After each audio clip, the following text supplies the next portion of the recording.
Oh, good evening. Man, my lighting is terrible. I need to do it.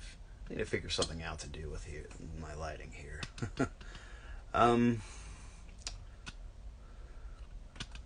So welcome to the special Sinister Sunday edition of the Rotten Report.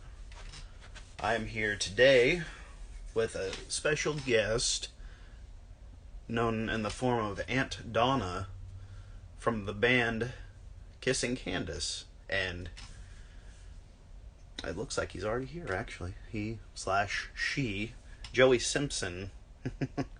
I'm gonna go ahead and get this started because I'm a little tried for time today, but extremely excited. This up for a while now. It seems like. Hello, Woo! hello. What's up? What's up? How's it going? It is going. I just woke up. Oh, good morning. How's Yeah. everything? Oh, I don't know yet. Right, one of those days. One of those It's times. it's too early to know. Yeah, absolutely. Well, how's your day so far? This far, should I say? Not bad, not bad. Just getting the sleep out of my eyes. Cool, cool, uh, excellent. how's everything going for you? Good, good. Finally got a day off. Did some errands, did some food shopping, some pet shopping, and yeah, I was like 4 o'clock. Gotta be home.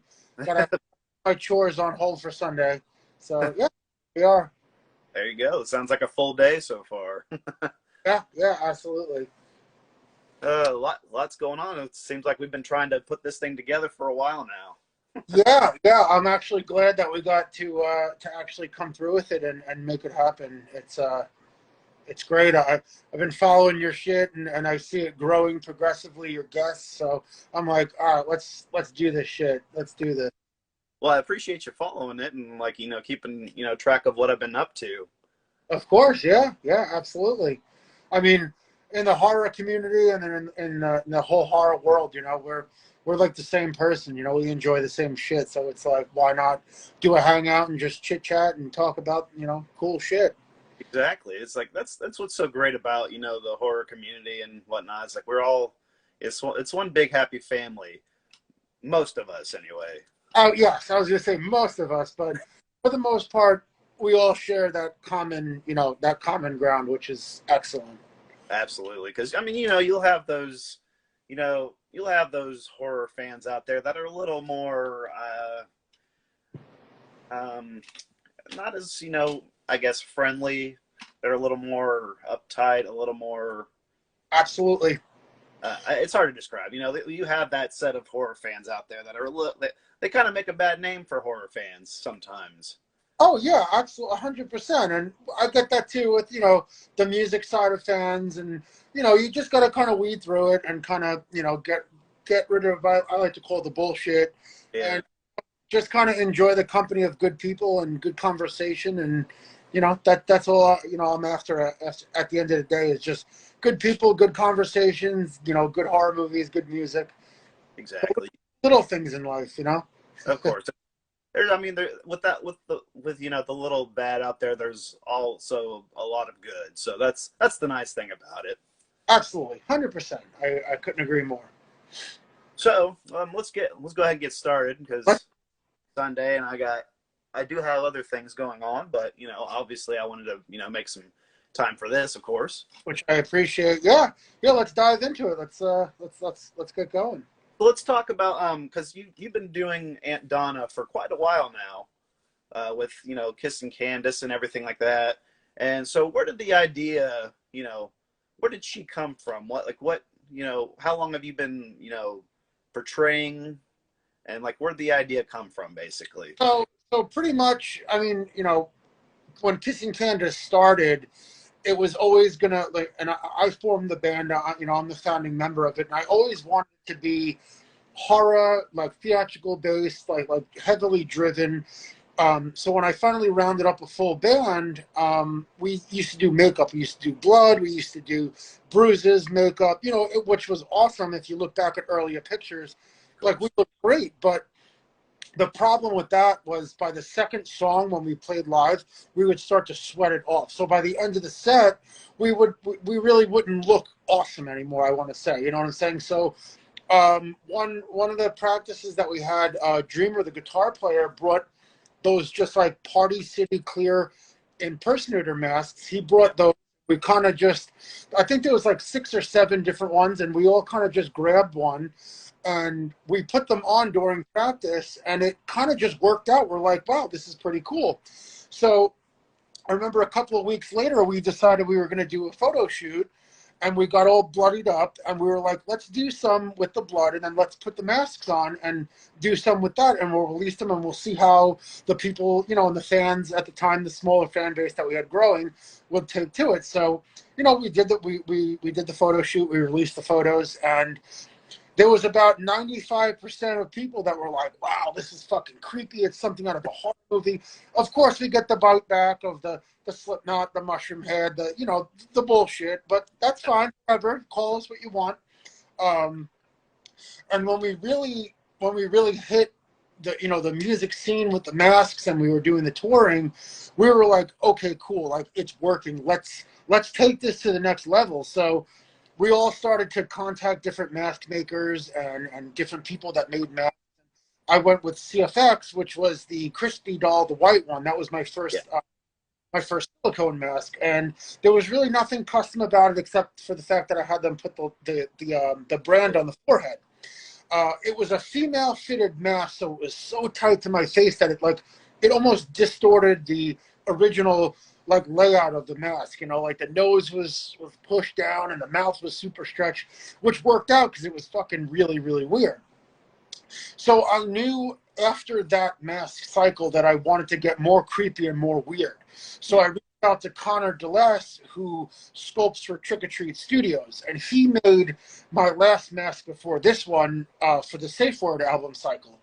So the first pull of the mask that he made, I had no real character. It was just the mask was on, and I just did regular black under the eyes. Like, it was just a normal mask. And I remember one of the tours that we were doing, I bought a bunch of different color makeups. And remember, I did like under the eyes, I did like blue and red, and I did like white lips on my actual lips. And then I kind of took the makeup and I did it on the actual mask. And for some reason, I'm getting ready to play a show, and I start looking at myself in the mirror. I'm getting weird, kind of like the scene out of the Joker when he's like looking at himself in the mirror. And for some reason, my mannerisms on stage, everybody said, were very feminine. I wear a scarf, and I would be like playing with my hair. So everything kind of fell in place, but I put this makeup on. And I remember saying to the guys, I'm like, guys, I feel weird. I feel like somebody's aunt, like I'm somebody's Aunt Donna. And I remember the guys looked at me like, Aunt Donna. They're like, that's fucking weird. Where did you come up with that? And I'm like, I have no clue. So right before we hit the stage, I remember on my Instagram, it's still on there. I think it was like 2018. I took, about the end of 2017 or 2018, I took a boomerang, and it's the first revealing shot of me with colored makeup around my eyes, and I'm just like going like this, and I'm like, say hello to your Aunt Donna, and all of a sudden everybody started commenting like, you know, what the fuck, this is fucking strange, Aunt Donna, that's fucking awesome. And like that night I hit the stage, and it was just like a completely new character that was driving this mask. I was dancing, and I was licking Grippo's face. I was spitting on my hands and putting it on my band members. And from that moment till right now, Aunt Donna was born, and it's just like an evolution. And I think that from when we started the band till the Aunt Donna era, it was like this inner person inside of me that was trying to find its identity. And those masks leading up to the actual Aunt Donna transformation, it was kind of like hidden inside, you know, like it was looking for a way out. It wasn't sure, you know. And I got all sorts of messages of people asking if I'm gay and if I'm this and if I'm that. And I tell people, listen, when I put this mask on and Aunt Donna comes out to play, one night she can go on stage, and if she feels like making out with Grippo on stage, she's going to kiss him. You know, if she feels like pissing her pants and rubbing the piss on her hands and on her face, she's going to do that. She does whatever she wants in that moment. So it's kind of like, it wasn't that Aunt Donna happened by accident. It was more like she was always there. And each mask that had changed with the evolution, Aunt Donna will always run the mask. It's just an evolution of what she's going to look like next for that album cycle, for those the songs, the new songs that we write, the feelings, the emotions, it all comes out. So this has yet to step foot on stage in front of a live audience because, you know, she was only made during the pandemic. Yeah. So I've only worn this in a couple of interviews, music videos, and promos. So it's like, I don't know what she wants to do when we start playing live. You know, it could be a completely different game, you know, as far as what's going to go on. And I say that because it is. It's like I put this mask on, and, you know, if I want to get up and go vomit right now on the floor in my room, it's kind of like anything goes because I'm not in that state of mind. I'm in Aunt Donna mode right now. So I almost refer to Joey and Aunt Donna as two separate people because, you know, even though I talk the same and I'm the same person, when it's on there, my mindset really just doesn't give a fuck. You know, it's kind of like, you know, when an actor gets into their character ready to shoot a film, they just go with it, and that's how this is. So, yeah, Aunt Donna is just, she's there, and it's weird, and it's not a he, it's not a she, it's not an it. It's just, it's what was born. It's what, you know, the music made her become, which is awesome. Yeah, she's just there. We don't know what Aunt Donna is. It's almost an entity of her own. Yeah, exactly. My friend Justin gave her a name. He calls her the psychoerotica man eater. That's what he calls, like, you know, her look. And it's true. It's like, you know, I look nuts, but I'm trying to be pretty at the same time. But, Yeah. you know, I'll bite somebody's head off if I have to. So it kind of fits, and it's just like, you know, it's a little bit of horror, it's a little bit of glam, it's a little bit feminine. So it's everything that I guess I want it to be inside that comes out when this comes on. I'm not afraid to, you know, put lipstick on. I mean, I'm not afraid to put lipstick on or off without the mask, but it's like, you know, it's just an extension of what's going on inside of me that I don't give a fuck. Anybody can judge me, and it's like, okay, whatever you want to do. Yeah, it's like, I got this mask on. I don't care what you say. It's like, this is me right now. Yeah, the fact that this particular mask was designed by Jason Baker and Tom Savini, Yeah. it makes it that much more special because I approached them after seeing that Tom, you know, because I mean, I've been following Tom since the beginning of time. You know, he's responsible for some of the greatest horror effects. I mean, you know. Exactly. So when I saw that he got an Instagram and he was surfacing, and, you know, and he was doing masks for Corey Taylor, I was like, you know what? I'm gonna shoot big. I'm gonna reach out to him. If he says no, he says no. You know, like, and when I reached out to them, they were like, let's look at your music, let's check it out, see what your ideas are. And within like 2 weeks, they got back to me and they're like, yeah, let's do this project, and you know, and this is the result of Tom Savini and Jason Baker, and I couldn't be more happy and grossed out by it, which is Exactly. That's one thing. Like, I've noticed, like, you know, getting to the masks and everything, like the gimmick of the band from the beginning on. It's like, it's so cool to see, like, every album cycle that you guys have had, just see it grow and progressively, like, you know, get more intricate, more detailed, like, you know, from excuse me, like the Ghosted video, for instance. Like, you know, you guys are wearing those, you know, you guys got just like the clear masks, like you said, from like Party City, and then next on into Blind Until We Burn, you had the porcelain doll mask, which is one of my favorite masks, actually. Just so cool to see, like, you know, obviously like House's October built, like, you know, really kind of plastered that mask everywhere. And I think actually at the Dead Schoolhouse we had a character who played they had the porcelain doll mask. I mean, it's, you know, that mask was all over the place, but it was so cool to see, like,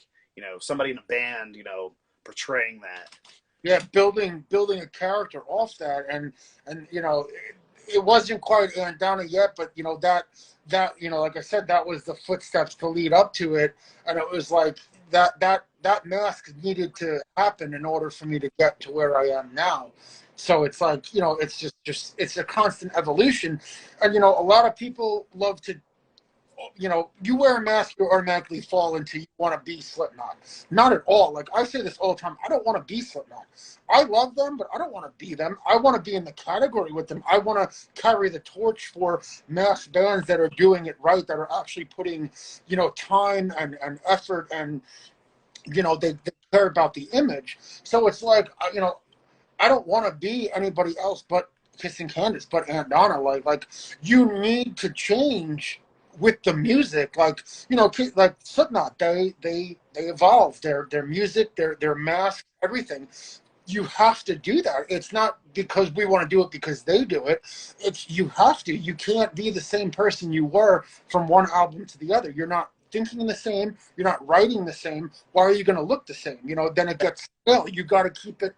You got to keep it interesting. You got to keep it fresh. You got to keep people wanting to know more. Not only about the music, but about the image of the evolution of the image.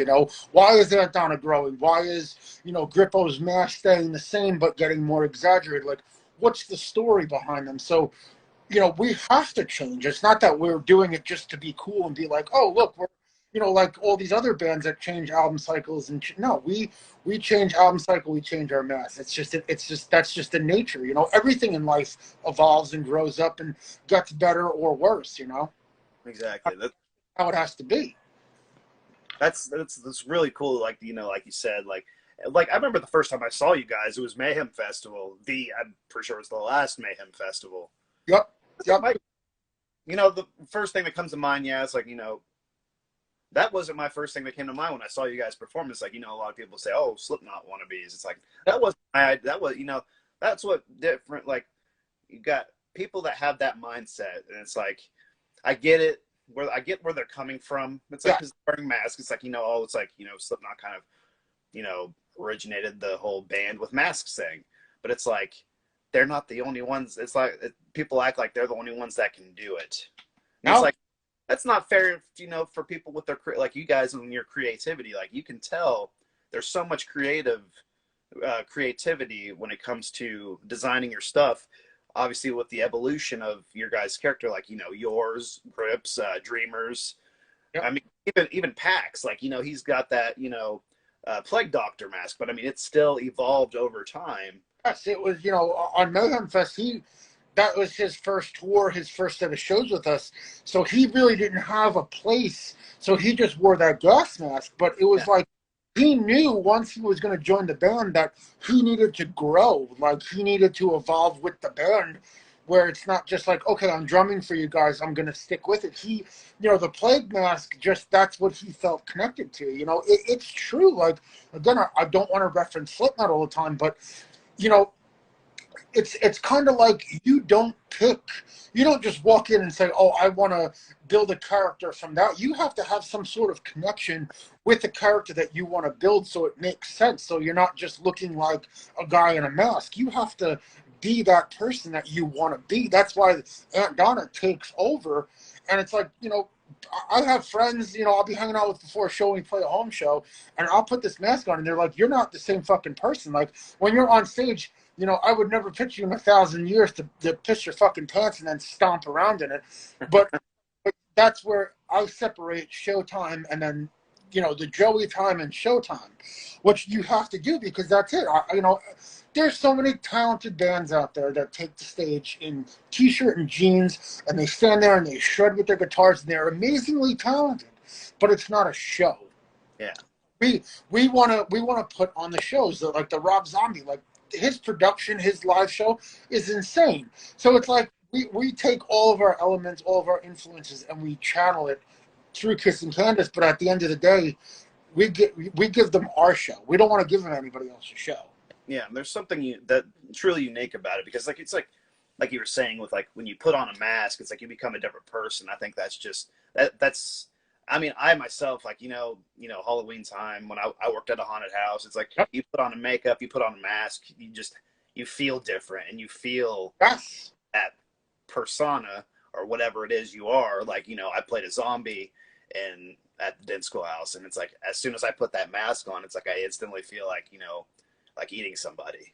Yeah, and I try to take some of that and I try to bring that over into my other world, which is the haunted house world, with my actors and stuff. I'm like, listen, our makeup artists are making you guys look insane, but you got to get into the mindset of that fucking character. You got to think from head to toe, am I this person?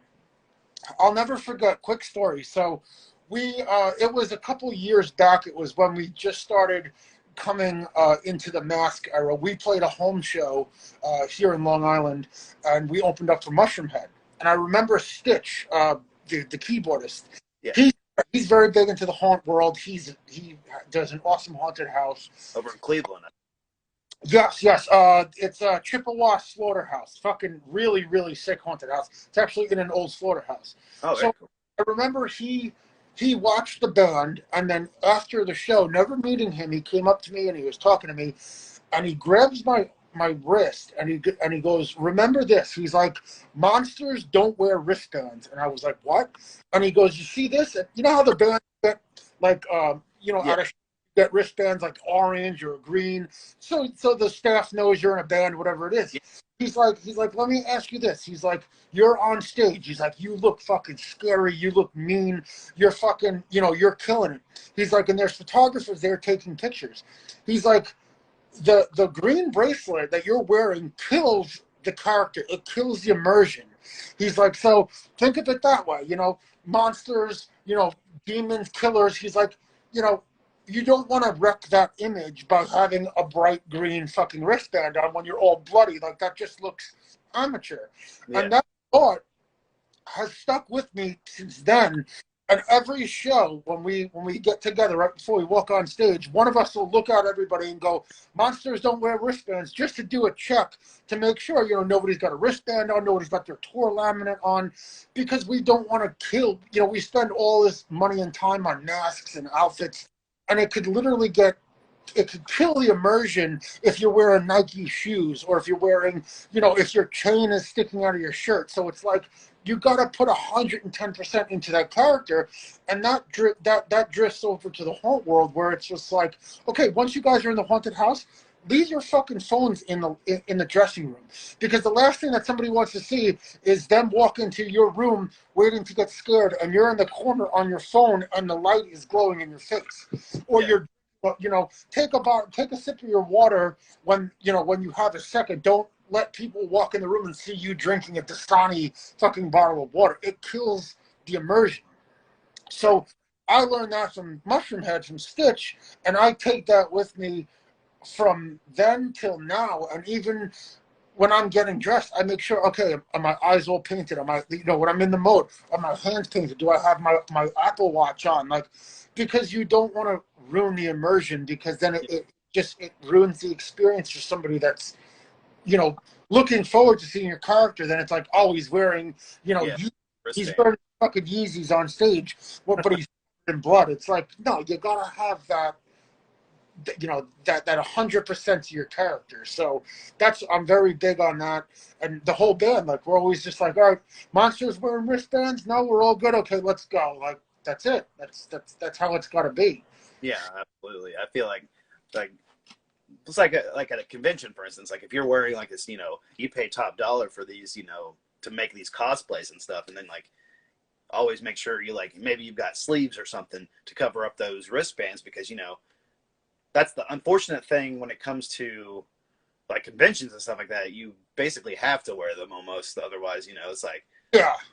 But any way you can mask it or keep it covered, because you know what, that could make or break a sick photo. There may be a photo that can go viral of you, posing, like you said, at a convention, but then it is like, there's your, your sleeve is halfway up and there's your green, and it just kills the immersion of the character. So I always try to just make sure that, I'll give tips to other people, just like I got tips. I'm like, listen, at the haunted house, I'm like, take a little bit of extra time. My buddy Justin, he'll say, paint your fucking hands, Here you are, all bloody or all dirty looking, but your hands are fucking clean. Paint your fucking hands. It takes 30 seconds to just throw a little bit of dirt, grime or black paint on your fucking hands, and there you go. Exactly. So let's move back in, like, because you were talking about, Tom Savini and Justin working with your, your new look. like tell me a little bit about the experience, like creating this new look for you for the new album cycle and everything. Like obviously it's, you know, slightly different than that of, you know, Safe Word. Yep. You know, like you said, every album's going to have a different look, but describe the evolution of this new look for you guys. Like, so this look for me, when I reached out to Jason and Tom, Jason actually came out because they're from Pittsburgh. He came out to an Ohio show to see us play and to kind of sit with me and chat and all this stuff. So he came out, he watched us play. He was immediately like, I'm going to go and I'm going to talk to Tom about this. You know, like, I want to work with you. If Tom is on board, you know, we're going to do this. And Jason is very talented in himself. I mean, he did The Fiend from WWE. You know, he did Code Orange. He did a couple of other masks for different bands. When the new drummer of Code Orange joined, he had like this weird fucking vacuum form mask that Jason did. So Jason is very talented himself, but of course, I wanted that Tom Savini experience because it's fucking Tom Savini. So after they reached out to me, they said, we want to work with you. It just so happened to be right around the time that I was leaving to go back to Vegas, because I lived part of the year here during haunt season and part of the year I lived in Vegas. So it was the end of 2019. It was before Christmas time. When on my way to Vegas, I stopped in Pittsburgh. I went to Tom's house, got a complete like 3 hours, got a complete tour of everything. He loves giving a tour of his house. He's like a fucking kid in a candy shop. So, you know, fucking just showed me everything, his studio with all the masks. He was telling me stories. I got to hold the dick gun from Dusk Till Dawn. So right there, I'm like, holy shit, this is a bucket list that I could check off because this is fucking great. So going back and forth, we came up with a concept. I only gave them a few little things that I wanted. I said, I want the KC logo to be carved into the face somehow. I said, whatever way you can make it, I don't want it on the forehead and I don't want it on the throat because that's the two places that the past masks have had. Yeah. So I said, any way you want to work it in, let's do it. I said, I want her to be very exaggerated, like a bigger head. Like this mask is huge. Like this is a thick mask. So they almost made it like a Barbie doll, almost like where the head is really big. Like the top of my head probably stops here, but the top of my mask is here. Like it's a very big mask. So is it a one piece or is it? Oh, it's one piece. It's completely silicone. The bottom of the mask is right here, so it comes down to mid chest. The ear holes were completely open so I could hear when we're playing live, you know. But the overall, just the mask is very big versus my old mask that was more fitted to my face. It was more smaller because we did a life cast. So I said I want her to be very weird, but I want her to be very pretty.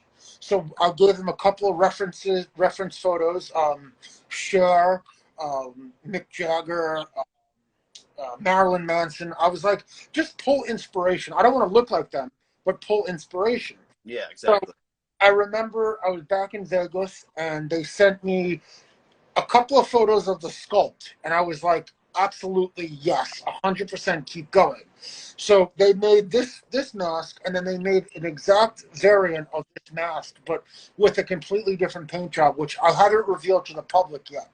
I'm waiting a little bit longer to break that one out.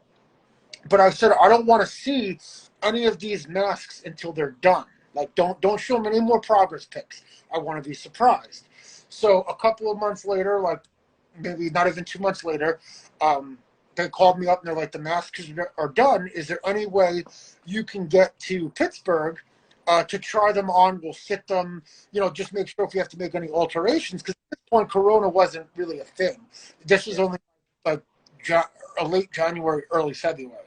So I was like, yes, actually that works out because the band was flying to Vegas because we were going to record the new album, which is the current, you know, that we're releasing from. So I flew out to Pittsburgh. I stayed at Jason's house. We went to Tom's house, and I walked into the studio, and this mask and the other masks were on a bust with a trash bag over the head. So they revealed them to me, and I was like, wow. Like, this is exactly how Aunt Donna needed to look. Like, this is perfect. So we tried them on. We made a couple of alterations with the ears and with it fitting. We went to dinner. We hung out. And then the next day I flew home, and then a couple of weeks later the band flew out and we started writing the new album. We did promo pictures, and then shortly after that the world shut down and everything got fucked up.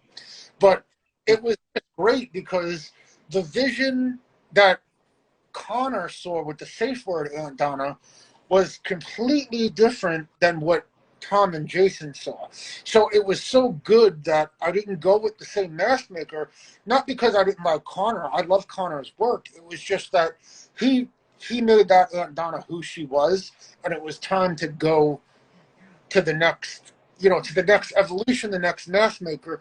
And who knows, maybe after this mask cycle, as much as I would love to stick with Tom and Jason, maybe it's time to evolve again and see who else wants to do my mask, and go with a different person. And again, I would stick with Tom just because it's Tom Savini, but at the end of the day, I would kind of be going against everything I just said because you have to grow. You got to leave behind the old mask, the old music, the old mask makers, and you got to keep growing.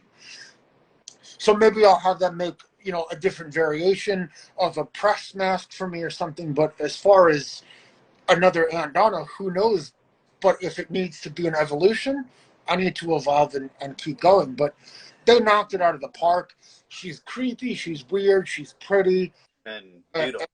And yeah, and I'm just excited to get on stage and see what she does on stage. Yeah. So we're hoping sooner than later, we'll be back on stage in our new outfits, new image, new stage show. And new album. and new music, absolutely.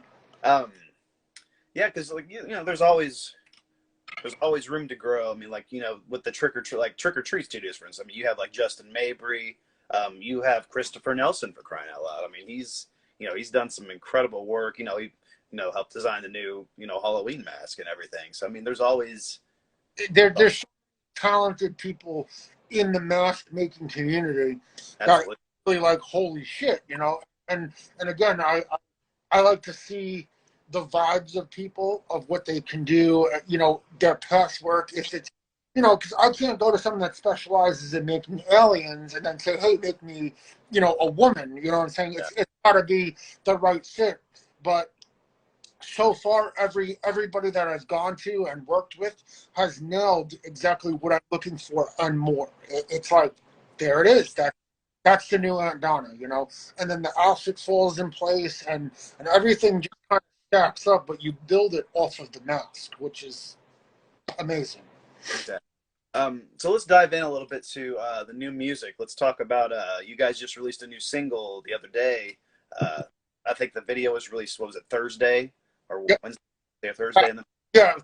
Thursday, yeah. It was brand new Low featuring Jamie Madrox of Twiztid, which was a excellent choice for that song.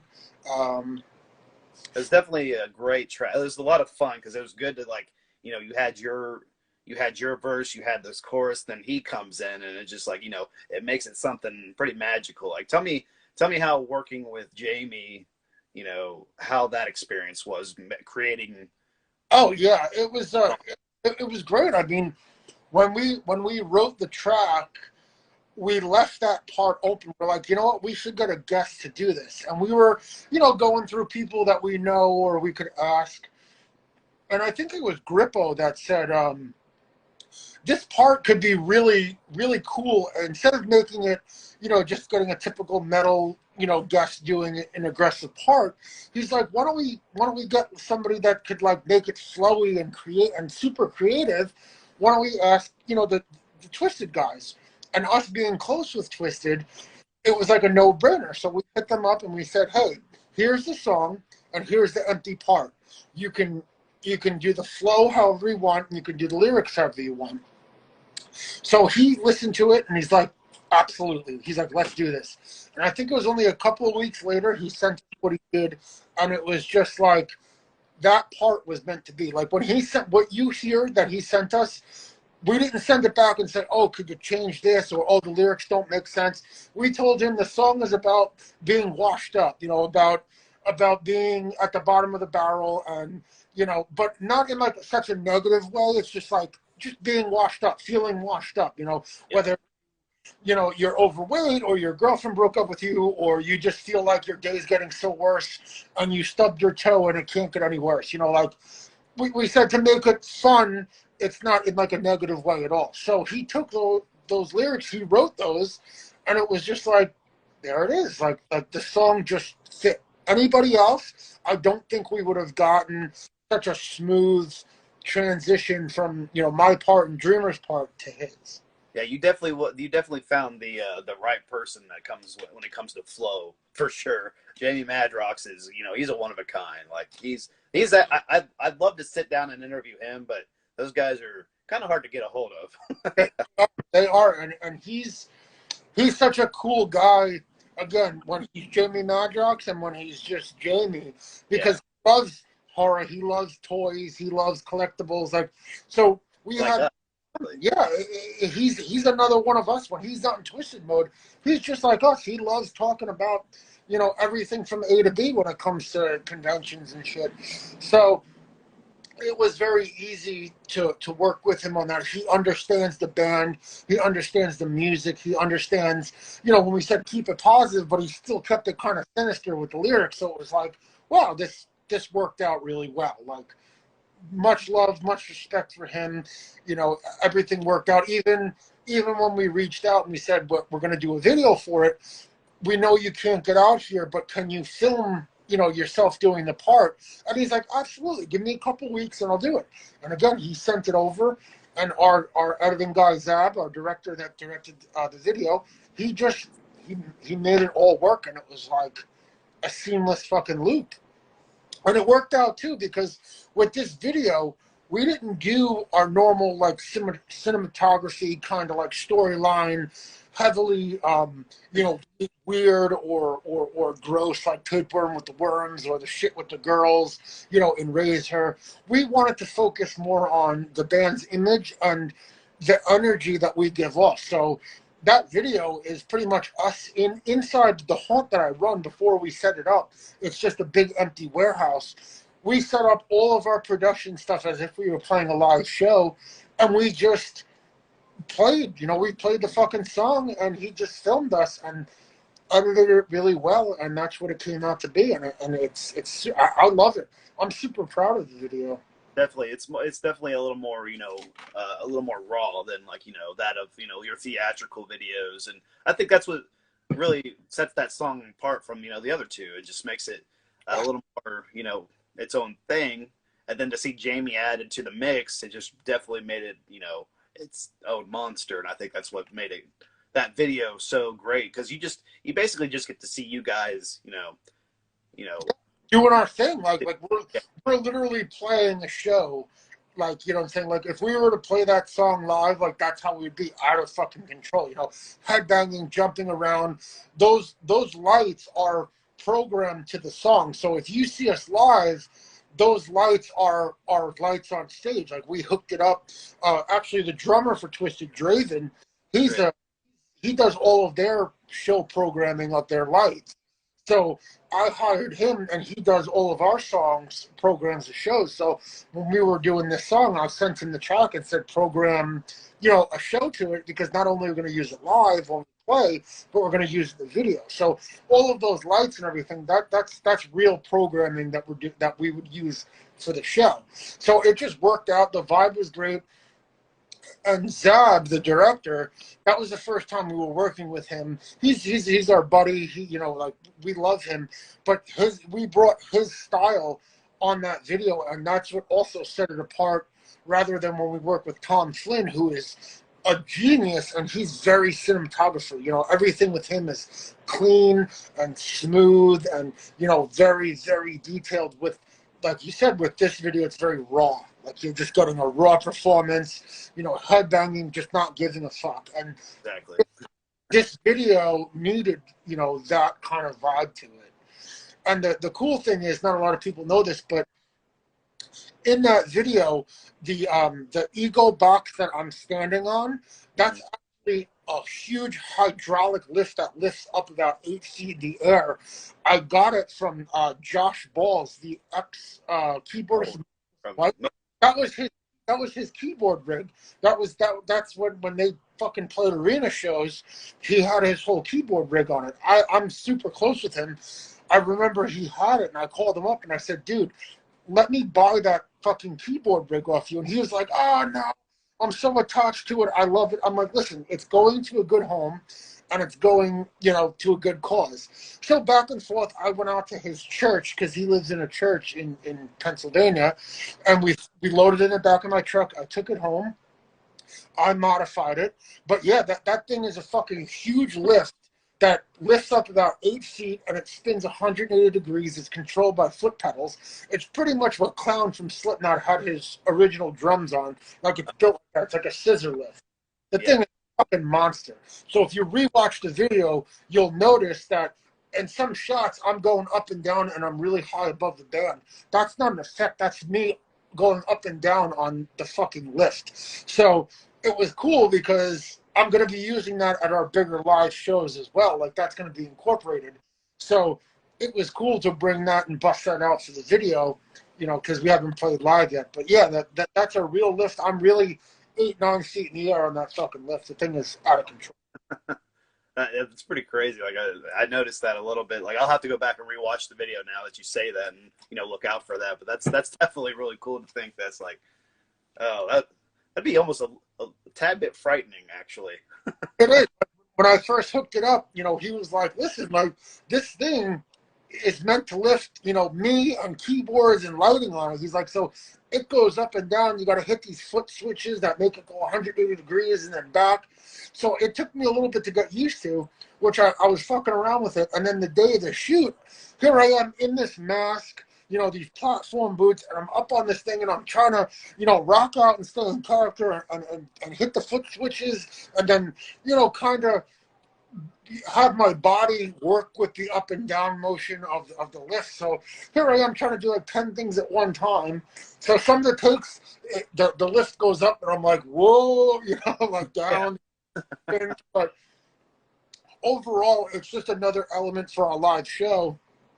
And now that I'm saying it, if anybody goes back and watches it, you'll see it now that it's a big fucking lift, and it just goes up and down and it spins, and yeah, a lot of fun, a lot of fun. Very cool. So let's dive into so the new album is, I'm assuming, complete. I think the last time we talked about it, you were trying to find a distributor for it. Yes, the album is done. It's mixed. It's mastered. We have the artwork. We have the track listing. We have everything. We were really trying to hold off from releasing it without a support tour. But we've gotten offered some tours, and we've gotten offered shows that we could possibly release it on. But we're still kind of just holding back on everything, just kind of waiting to see what's going on. But what I can tell you is that there'll be another single coming out sooner than later that's going to follow this one. And then before the end of the year, before 2022, the album will be out, whether we're touring on it or not. We're going to drop it. So it'll be before the end of the year. It's just time for it to come out. We sat on it long enough, and we're already kind of ready to start fresh and write more, you know what I'm saying? Like, usually you don't sit on a fucking album for, over a year. If it goes to 2021 in like February, it'll be a full year that we're sitting on this album that's done. We got done recording it in late February of 2020, and here we are going, 2021 was a full year. So if we go again, it'll be almost 2 years sitting on a full length. We can't have that, It's time. The music wants to be released, and yeah, exactly. So it's time. I know, because I remember before you guys had even started writing, like, you did a Kickstarter for it even. That's that was what, 2019 maybe? That was the end of 2019. That's right when I got back to Vegas. So it was like December-ish. Yeah, we did a Kickstarter. It was phenomenal. We have everybody's perks that donated, and that's what we're actually putting into works very soon, is getting those perks together, and then we're going to release those and then be like, hey, guess what? Here's, the album's coming out very soon. We're self-releasing it. We have a small distributor that we landed that's going to help us put it out. They've been putting some distribution behind the singles, and they're actually getting some traction and stuff. So we're going to continue for it, at least with this album, and then whatever's in the future, whether it's another full length or an EP, we have a couple of offers from people that want to put out something new. So, we'll see where the dice falls in 2022. Yeah. So with this new album, like, because the last thing physically you guys released was Safe Word as an EP back in 16, 17. I forget when that came out. I believe it was 17 that Safe Word came out. And then from Safe Word till now, we did a couple of singles. We did Crash and Burn, Magic Show. We released them. Those are just like one-off songs. We also did Thriller. We did the cover of Michael Jackson's Thriller. We released that. That was just kind of for fun. We were always wanting to cover a song, and we wanted to cover 1,000 different ones. And Grippo was like, yo, why don't we just cover fucking Michael Jackson's Thriller? And we all were like, yeah, like, do it. yeah, so we released that. Magic Show was, again, an out-of-the-box kind of single. It's a very slow, kind of dark, sinister song. And then Crash and Burn was more like your upbeat radio kind of song. So we were like, okay, cool. We could release two, and the fans will, be very open to it. Yeah. So going into writing this album, we went in with a completely clean slate. And we were like, we're going to write whatever we want. We're going to try different things. And that's how we came out with Raise Her, which is like a completely industrial fucking non-out song, which when we first started writing it, and our producer Zach was doing all the production for it, we were like, should we add a guitar? Should we add? And we were like, no, let's just let it be what it is. Why are we going to try to fuck with it when we're all vibing out to it? And we're like, well, if we don't add guitars, that's something we never did. And we're like, that's what we got to do. Something we never fucking did, Absolutely. So, yeah, so the album's very unique. It's got a little bit of everything. It's got some really fucking oddball songs. And then it's got your fucking heavy songs like Tapeworm, where it punches you in the face. Yeah, I remember first hearing that, like, the beginning riff is just like, oh, okay, that's where the song's going. Okay. Absolutely. It's definitely, like, that's what I like, because, like, you guys have, like, with your image, you've definitely progressed with the sound as well. Like, I remember buying Blinded Till We Burn at Mayhem Festival and listening to it on the way home, and there's so much to it. Like, you got your melodic songs, you've got your just straight up heavy tracks, and you got the oddballs that are just there. Yeah, it's that for that time, that's where we were mentally, that's where we were physically when we wrote that. Different members were a part of it. So, I'm proud of Safe Word. I love Safe Word. I love still playing songs off Safe Word. Shop Smart will probably be one of my favorite songs ever to play. But it's like, as we write newer songs, some of those Blinded Till We Burn songs may, take a seat back, because the newer stuff is more current of where we're at. And it's almost like a different sound. Like, if you listen to some of those tracks, or on the Murder EP or the Conjured EP, it sounds nothing like me, like Dreamer singing, like the sound. And I like that, because it shows you where we were and where we're going, and that nothing gets repeated. There's a lot of bands out there that are metalcore, rapcore, and it's like, okay, your typical breakdown, rap verse part, screaming, this, that, and that's how every song is formulated. We don't have a formula for songs. We write whatever the fuck we want, and if people say they don't like it, then don't listen to it. Skip the fuck. You've got other stuff to listen. That's what I always say. Like, if you don't like something new, they whether it's a movie or a band or anything, it's like there's other for franchise. Oh, I don't like this movie. Well, there's more in the franchise. Go watch those. Exactly. Don't just so quick to be like, I don't like it. When you might not like it now, but in 6 months you may revisit that album and that song that you didn't like, maybe like, wow, okay, I'm giving it a chance. It's there, like it's there for you to fester on. Oh, you guys didn't like this, but your kids are gonna love it. Yes, sir. Absolutely. Good reference. Love that. That's because it reminded me of like when you're saying that, like you might not like this in 6 months. I was thinking like The Thing, like how it did so poorly when it first came out, but now it's such a it's one of the greatest horror films ever made. It's like amazing. I gotta say, Troll 2.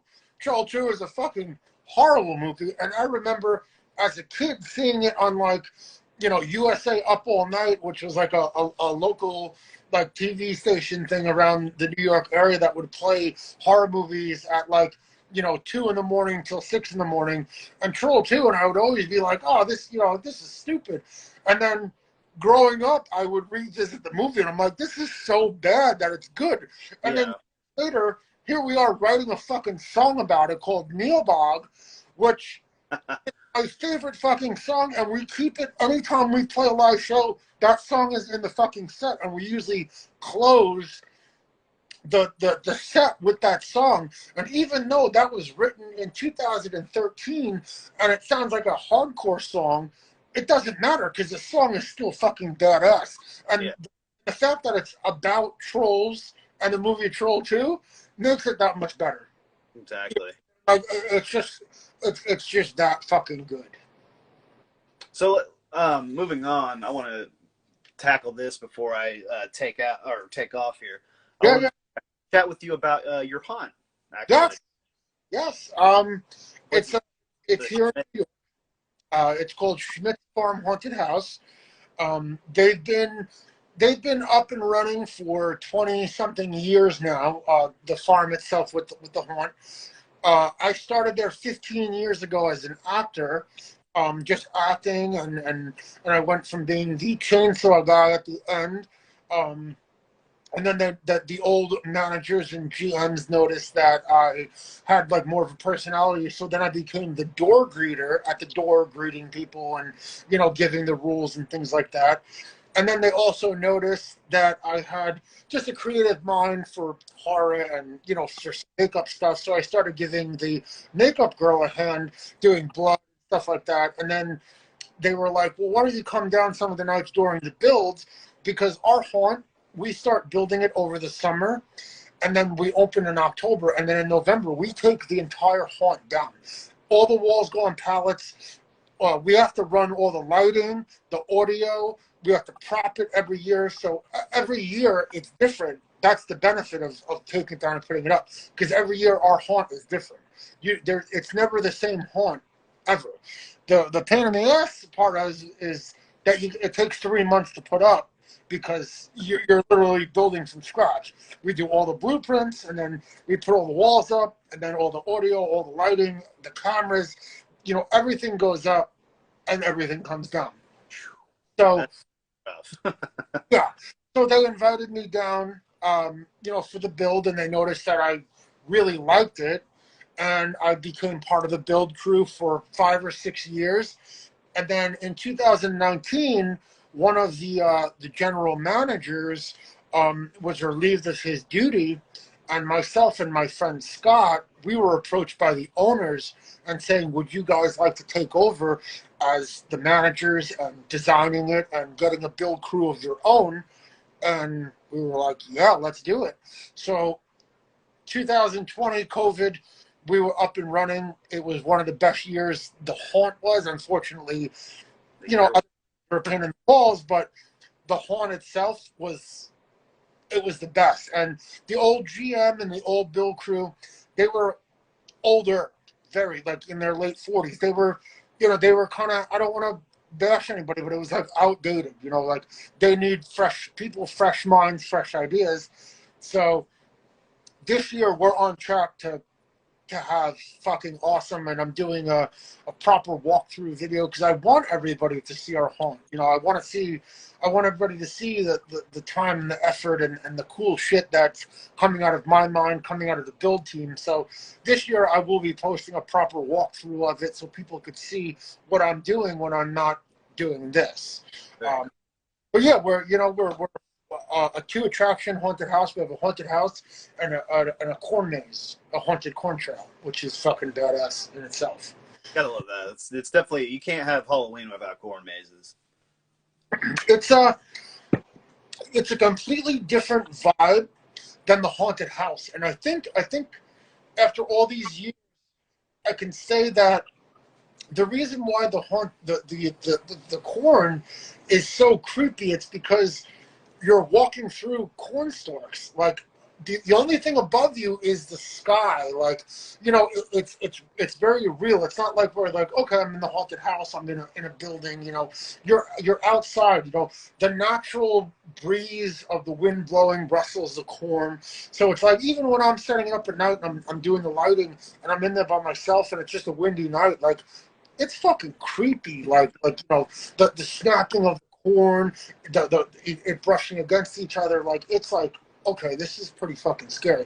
And it's a 3-acre corn maze, so it's big. So I'm like, hello, am I here alone? Like, it's creepy, and people always tend to say like, it just sounds scary, like a corn trail being in the corn, and it is. And then give our actors chainsaws.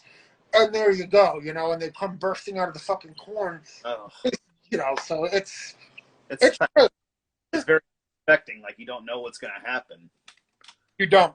It's a very, it's a whole different entity in itself, and I'm very stoked that we're one of the only haunted houses on Long Island, because there's a bunch that actually have 2 separate attractions, and one of them being, you know, a corn trail, because we're on a farm, so it just makes sense. Yeah. That's kind of like, you know, I've noticed with a lot of haunted houses and attractions that they do multiple things. Like, for instance, like, you know, I keep going back to the Den Schoolhouse because I work there. You know, it has the Den Schoolhouse, but then in the back of the schoolhouse, there's a thing, it's called the Queen City Slaughter Yard, which is basically like, you know, it's its own thing. Like, you know, you've got the schoolhouse, you've got all that going on in there, and then you get outside, and it's just kind of like, it's not really, I wouldn't call it a maze because it's more of a walkthrough. It's like, you know, you know, it's like wooden boards and everything. It looks like you're going to a slaughterhouse, basically. Yeah. And it's, you know, dudes in chains, like with chainsaws, pig masks, what have you, and all sorts of blood and, you know, stuff. And it's like it's its own thing. When I think it's kind of a good way of like, you know, here's the house, here's the aftermath. Like, you know, we're going to run. Yeah, it's great. And believe it or not, the Dead Schoolhouse, I've never been, but I follow them on social media, and I look at a lot of their sets. Man, they are fucking great. Like, I would love to visit that fucking place. Like, that to me is like what I'm trying to achieve visually with the different designs and the way they weather the walls and they light the room. Like, it's fucking perfect. Like, I recommend anybody that can go to that to go to it. I've never been to it, but it just looks fucking great. Yeah, like it's one of those places that you can just walk through, like without actors in it, and just appreciate the detail that goes into it. It's just it's incredible. Like I remember before I worked there, before I became friends, like because I'm, you know, I wouldn't say I'm good friends, but you know, I'm friends with like, you know, the people that run it, the owners, the acting coordinators and stuff like that. I talk to them from time to time, and you know, they do like ghost tours because there's a legend behind the schoolhouse, and whether or not fully true or not, there could be, you know, I mean, I'm sure some things with it have been, you know, fabricated for advertisement purposes, but you know, there could really be something terrible that really happened there that, you know, like, because there's no record on, like, you know, like the whole story is like a bunch of kids got, you know, murdered by this janitor. And it's like to think that that could have really happened at this schoolhouse in this because like all this stuff happened like in the basement. So like everybody who goes in the basement, that's like, you know, that's where like the key, you know, grittiness is. Like, you know, the upstairs portion of it is like, you know, the schoolhouse. Of course, yeah. You walk through like, classrooms and stuff like that, and it's really cool. Like they've really amped it up because they themselves, like you said, when you tear everything down and like make it like from scratch, they usually, they keep a lot of stuff. But like generally throughout the year, they change a good chunk of it. Like a lot of the stuff might be, the same from last year. That might be there for a few years, then they'll tear it out and put something new there. Yeah. But with sets like that though, like I get why they leave it up, because it's so detailed. There's so much into it that you can't just tear it down. It is what it is, which is great. I've pitched to the owners numerous times, like, let's just leave it up. This way we could work on it and make it the best it could be. But with circumstances with the farm and things like that, it all has to come down. But it's like a place like that, schoolhouse, it's like, holy shit. Like, for somebody that's going, that appreciates the time that they put into designing the rooms and propping them and lighting them and stressing them, that's like one haunt that I follow, that I see the pictures when they take over the rooms, and I'm like, holy shit. If you ever can, definitely, I highly, obviously. Yes, 100%. I got to check that out at some point. Yes. I know obviously you're not going to find yourself in the Cincinnati area, like, I mean, there's a lot, not to say that there's not a lot to do in Cincinnati, because there is a lot to do. I mean, because honestly, the Dent Schoolhouse, I wouldn't say is in Cincinnati, because I mean, it's like, it's on the outskirts, like it's on I think the west side of Cincinnati. So it's like before you really even get into like, Cincinnati. And it's kind of ironic because, like, it's called the Dent Schoolhouse, and it's actually in Dent, Ohio, which is actually the city. What it's like just like a little, I wouldn't even call it a suburb. It's just like kind of like it's just a small little. That's cool though. That's pretty cool. I like that. Like they even have like a couple places down from the schoolhouse. There's a Dent drive-in. No shit. Yeah, it's pretty cool actually. It's like this is an old city. Yeah, no, that's cool. But yeah, that name to me always stuck out, and I always saw it, around like on social media. And then when I finally started following them, I was just like, okay, like this place is good. Like this is a good spot. It's like you hear the Dent Schoolhouse and you instantly think that sounds creepy. Yes, absolutely. You hear slaughterhouse haunts, and you hear this kind of haunt, and that haunt, and asylums. But like a schoolhouse, it's like, okay, that's a little off-putting. That's a little creepy. Yeah, because I mean, you think, people who dread going back to school, it's like they go to this schoolhouse. It's like, holy shit, this looks like an old-ass schoolhouse. This is scary as hell. Yeah, I like that. That's super. It's just like I just love, like, even when I'm in the area, like I won't maybe even be going to the Dent Schoolhouse. I'll be driving past it, and I'll just like look at it, I just admire it, just because it's so cool. Like I remember one time I think I went there, I was giving the owner, I think I sold something to the owner, like a Funko Pop or something. I was dropping it off to him, and I was just sitting there, like it was during the daytime, because I'm used to being there at nighttime, so you don't get to like see like the whole like detail of like the schoolhouse and how old it is. Like this thing was built in 1894. So cool. So it's like, and you see, like you can tell how old the building is, like just how it looks, and it's like that is awesome. Like if this thing ever, like, I really hope it stays there as long as it possibly can. Right. Yeah. Well, long enough at least for me to go visit it. They're celebrating. They're actually celebrating as a haunted house. They're celebrating 25 years as a haunt. Before the current owners had it, it was actually owned by the like Boy Scouts. No shit. Yeah, it was like it was kind of like, I mean, it wasn't like what it is today, obviously. Of course, even when they had it, when they first got it, it wasn't what it is today. But like before they bought it, it was almost like a little like a charity haunt almost. Okay, yeah. That's cool. The Scouts ran it for like Halloween time and stuff like that, and then Bud Strauss, his dad Chuck, and his buddy who does all the sets, Josh Wells. I guess they were looking to like basically hand it off, and they're like, well, we're like wanting to step into the haunt business. We'll take it from you, and and they've had it for since 2000. Oh gosh, I want to say 2007 maybe. Yeah. They've had it for quite a while now, and I mean it is. I've seen like even when I first, gosh dang it, when I first started going to it back, I think the first time I ever went to it was like 2011. I mean, just seeing it, how much it's grown in 10 years, like all the stuff that's gone into it, it is phenomenal. It is like, I remember seeing the early images of the schoolhouse when they first started it, like seeing just some of the props. And it's kind of cool because they still have some of the original props that they first put in there. They're just kind of like, Yeah, be like there's oh. there's this little prop, and I remember watching a video, and one of the guys that works there, he's like, this is like one of our very first props. It's this girl who's got like her, right out here, and it's all like her brain's exposed, and like there's these like, doctor, those things that, peel down to hold something. Yeah. And she's just sitting there in this chair, like, like seizing basically.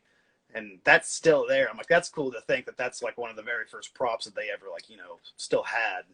Right. They just keep it in there and keep it integrated with the scene. That's great. That, something like that, like you remember that, like people over time, people that go to that each year, they'll remember certain things, and even if it doesn't scare them, it'll just be in their head. Like for us, we have one of those big spinning tunnels, and for a while they took it out, before I was in charge. They would have it one year, then they would take it out, and then for like 2 or 3 years they never set it up. And you hear people online like, oh, they got a spinning tunnel in this place. This is the place with the spinning tunnel. So one of the first things that I did when I took over was we brought that back. Yeah. Last year was the first year after I took over that we brought it back, and people were fucking, this is great. You hear them, they're like, it's back, the fucking spinning tunnel. Like, so it's just cool that you mentioned that, because there are certain things at haunts that stick out that subconsciously, you remember when you get there, you know what I'm saying? Or like talking about it now, you'll be, you say, oh, the girl with the brain thing. And I know exactly what you're talking about. Like the forceps things that hold the skin down with the brain. Yeah. I didn't think of the actual term for those, but yeah. Yeah. So yeah, that's pretty cool. You always got to have those throwback things that make what it is. It's so cool to see, like, stuff, because how much the place has changed, like getting to see like some of the stuff, like I remember first seeing going through it 10 years, that's still there, that they've moved around and kind of like put somewhere else to make it fit somewhere else. And great that they can still do that and keep it there. And, I feel like those are things that they like don't want to get rid of. So they just kind of put somewhere to kind of like, we don't want to get rid of this because it means something to us. So we're going to put it somewhere to You'll put it in another scene, or maybe it's not right up in your face, but it's there. Yeah. And you get that little bit of like emotional attachment to it almost, where it's like you don't want to get rid of it. You don't want to just keep it in storage. So you just put it in there and just kind of let it be. Yeah. Well, man, I am losing my voice. Go get some water. I usually don't talk this much when I get up in the morning. I'm usually going to work, so I don't talk much when I'm at work. We're gonna have a factory. I get that privilege of not having to talk to people. Oh, that's fucking great. I have friends there, but it's like I don't talk to them. Yeah, hello or what's up? But hey, good to see you. I'm gonna go to my machines now. Don't bother me the rest of the night. Yeah, well, this is fucking great, man. I appreciate you taking out the time to chit chat and stuff, and fucking we finally did it, which I'm very happy about. I'm glad we finally got to put this together, and it's been great chatting. I feel like we've covered a lot of ground. We've talked about the new look, the new album, the haunt stuff, and everything. I mean, it's been great talking to you, and I'm glad we got to do this finally. Yeah, we'll be in touch too, and I'm sure I'll see you once things open up at a convention or a show or something. For sure. I mean, because I remember, I think that was we met at Mayhem Festival briefly, obviously, because I didn't introduce myself or anything. I think it was just, I was like, you were just there as a meet and greet. Yeah. We actually met at Indianapolis Horror Hound back in like 2016 or something like that. I remember that. Yep. That's the first time where we actually were like, oh shit, okay, yeah. So yeah, a while in the making. So For sure. And it's definitely been worth the wait. yeah. And we'll definitely do this again too. Maybe when some new music comes out, maybe when some new horror movies drop, we'll do a chit chat about. Chat it up. Sure. Yeah. Well, thanks a lot, man. I appreciate everything that we talked about today. Of course, and you take care. Good luck. Hopefully, the album comes out sooner than later. Good luck with the rest of the putting up the haunt, and hope it does well this year. And everything you're doing this year, hopefully it all goes well for you. Appreciate it, man. Have a good one. Enjoy the rest of your day. Yep, you too. Later, man. All right. Well, thank you guys. Thank you guys for joining. Who stuck around? It's been a little longer than I anticipated, but that's perfectly fine. It's been a great video. It's been a great chat. I'm glad me and Joey finally got to sit here and talk about stuff. But before I go, I always have to do my little Fright Rags bit. And so they recently, and I got these in yesterday. I think I posted about them. Jaws not swim trunks. Jaws board shorts and or swim trunks, whatever. People are going to use these as swim trunks. They're swim trunks, for crying out loud. They just don't have the netting. Well, they do have netting, but no, those are just the pockets. My bad. But yeah, these are very cool. I'm very beach ready now. I'm going to Florida at the end of the month. And these will be going with me. These are still available. You can still buy these at frightrags.com, fright-rags.com. Use my promo code, please. It's RReport10. RReport10. Yes. That's still the code. I don't think I'll be getting another code for a while yet. So that one doesn't expire. If you haven't used it, if you have, I don't think you can use it again, unfortunately. But I'll be getting another code by September, I believe. But this one is still valid. So yeah, if you see something, they've got a lot of stuff coming out. I think this coming Wednesday, or in the coming weeks, there's the Burbs collection, which this is a film I have yet to see, starring Tom Hanks, and they have a Burbs collection coming out, so that's really cool. And also, be on the lookout in the coming months for Halloween Kills merch, because that'll be coming out very soon. So definitely use this code. You're gonna be snagging up some shirts. You're gonna want to use this code because it's gonna give you a little bit of a discount, and you're gonna appreciate it. I promise you. Anyway, thanks guys. Thanks for watching. I appreciate you guys hanging out. I appreciate Joey for, hanging out and chatting. And we'll see you on the next one, Tuesday, actually. I'll be sitting with Cheney Morrow from Haunt and Wrong Turn. And that'll be at 4 p.m. as always. So hopefully you guys check that out. And I'll see you guys on Tuesday.